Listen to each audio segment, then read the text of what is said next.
بچه‌ها خوش اومدید به اولین ویدیوی چنلمون.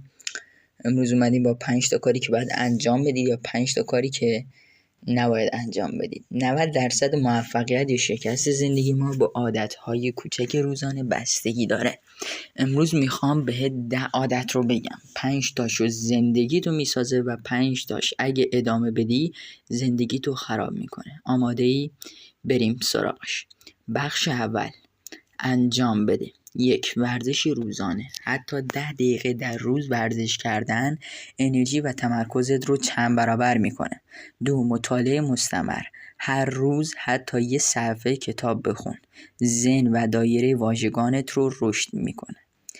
3. پس‌انداز و مدیریت پول. قبل از هر خرجی 1% از درآمدت رو کنار بگذار. این یعنی آینده نگری. 4. برنامه ریزی روزانه. روزتو بدون برنامه شروع نکن. حتی یه لیست ساده روی کاغذ معجزه میکنه.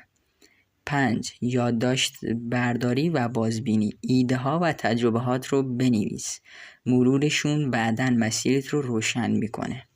بریم سراغ بخش دوم، انجام کارهایی که نباید انجام بدید. 1. چک کردن مداوم گوشی. هر بار که گوشی رو بی دلیل باز میکنی تمرکزت از بین میره. پس سعی کن گوشی رو هی چک نکنی. سعی کنی خودتون رو با کارهای دیگه مشغول کنی. 2. خواب نامنظم. کمخوابی یا بی‌نظمی در خواب انرژی و بازدهی روزت رو نابود میکنه. پس سعی کن هم به موقع بخوابی هم به موقع از خواب بلند شی.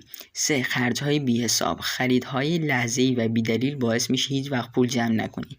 پس سعی کن پس‌انداز کنی و خرج‌های با استفاده و چیزایی که به دردت میخورن خرید کنی. 4. مقایسه مداوم با دیگران. مقایسه با بقیه فقط استرس و ناامیدی میاره. با دیروز خودت رقابت کن. سعی کن با خودت دیروز خودت رقابت کنی که آیا از دیروز خودت بهتر شدی یا نه.